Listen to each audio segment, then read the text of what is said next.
Okay, so this is a short video that I'm doing for show you the button configuration that I have set up. It's kind of off of preference, so I would advise that you would either find an arcade machine that you've played, find the button layout for that, or just kind of draw out these circles. They're roughly an inch all the way around, and kind of draw it out on paper or print it out on paper. Kind of try to get a feel for what you're comfortable with. So these are your X, Y, L, R, B, A buttons, or for the games 1, 2, 3, 4, 5, 6. I'm going to have to adjust the layout of the configuration files for the games for the Final Burn Alpha and MAME emulators that run.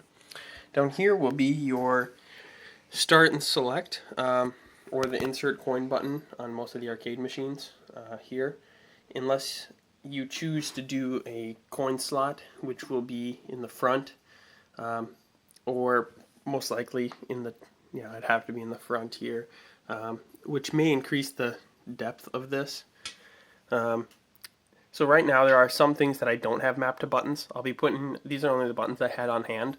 I'll be putting about 10 buttons on each single player cabinet, because you'll have the 6 up here. You'll have the start and the select. If you do not have the insert coin slot piece, there's going to be one button here for inserting the coin, and then there's going to be a button for getting into the menus inside one of the games, and then a button for closing the game, because right now I do not have that mapped to any arcade buttons. This is a new joystick on here. It'll come with all brand new buttons. These buttons in this prototype are all recycled, along with the switches are about 15 to 20 years old, so if you're seeing me use this, it's not exactly perfect due to the fact that they're really, really old switches. So this runs several games. I'm going to go ahead and pull up a couple of the games. So Final Burn Alpha is going to play a lot of your fighting games. So you have like Marvel vs. Capcom. It'll show duplicates of the games in the menu right now, just because I haven't cleaned up the file list. So when you hit A and you start this, it'll go ahead and load up.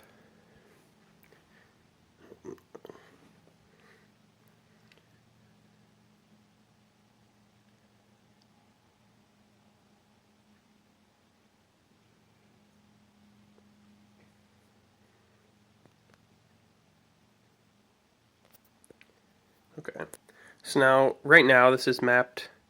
I have to go ahead and hit my insert coin button.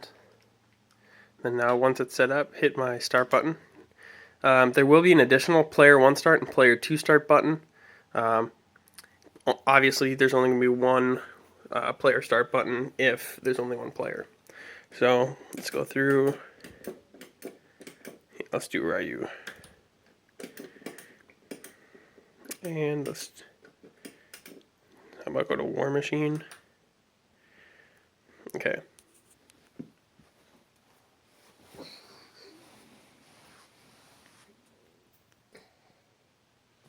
Alright, so then go ahead and choose our mode here. We're going to go, I'm just going to go with easy because I'm not great at it and I haven't played it much. So you can see that everything's running fine at a good speed. And you can also see that I'm not very good at this.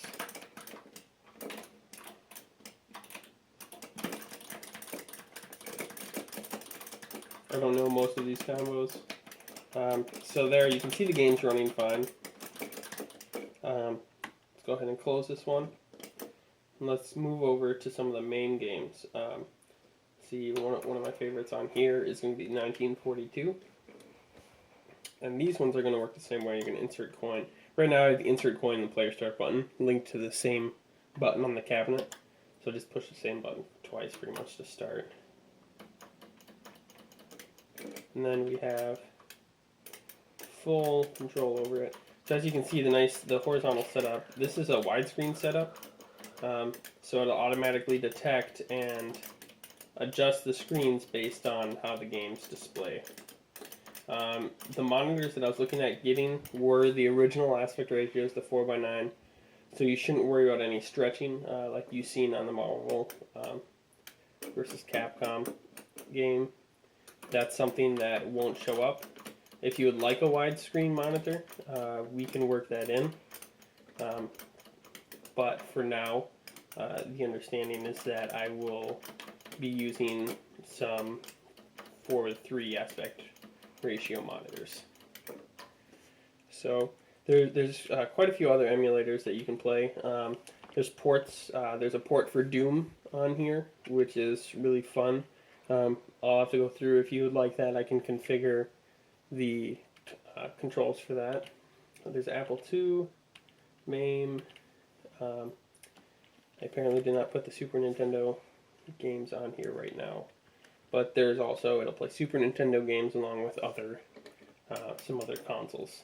The version of the computer that I'm putting in here will support and play PlayStation 1 games along with Nintendo 64 games, but very limited. And if you'd like me to do that, I'm going to have to look at button mapping and configuration for that, how you would like that. Otherwise, there will be, I'm going to put in slots for USB gamepads, and I can source and add in at an additional charge for a USB Nintendo 64 gamepad or another universal gamepad, and I can go ahead and configure all of that. The wooden box around this, I didn't do any sort of designs or anything in terms of like art decals. In fact, this whole assembly here, I didn't take very long with. In fact, it's not fully assembled as the screen separates. You can see everything that's running in here, kind of a bit of a mess to look at, kind of a pain to wire up and spend the time configuring everything. And so the final one, the screen would come down and lock, and there would be an access panel. If you're doing the coins, there would be an access panel on the side, either on the left or the right, whichever you prefer, or just one on the back. This machine does not have a back on it, just for rapid prototype reasons, and yours will have a back with an access door as well. And those doors will have the option to lock. Now, I will be able to do roughly, let's see, there's 684 games available for that. I know there's quite a few available for MAME as well. I just do not have all of them set up. So if you're still interested, you can go ahead and email me, and we can discuss exactly what you would like in a cabinet in terms of design, so I can look at material costs. It shouldn't be too much more than my pre-quoted prices. I prefer going with the tabletop setup, especially if you're going to be putting in a vehicle, unless you have a larger truck. I'm looking at possibly doing vinyl overlays for the entire machines, so that way, it looks way better than this one does. If you would like to have vinyl decals, I haven't sourced any vinyl yet. I'm not sure how expensive it is. Otherwise, we can look for just some. We can do the basic wood. We can paint the wood a solid color and do some large sticker decals on there if you would like. So just keep an eye out for things that you're interested in and let me know. Now the 2-player one, this is the screen that's here is slightly larger than the one that you will see on yours if you get one of these. This is I believe it was a 23-inch monitor. So this 23-inch monitor is, I think the 19 inches are going to come to here and just pretty much go straight up. So with the 2-player, the controls are going to be shifted. The joystick will probably be here, and these buttons will be here, and then you'll have the second joystick and the buttons over here, but it may be extended out a little bit in the front to accommodate for both of the button sets. And then your player start buttons are going to be down here along with the insert coin. All right, thank you, and look forward to hearing from you.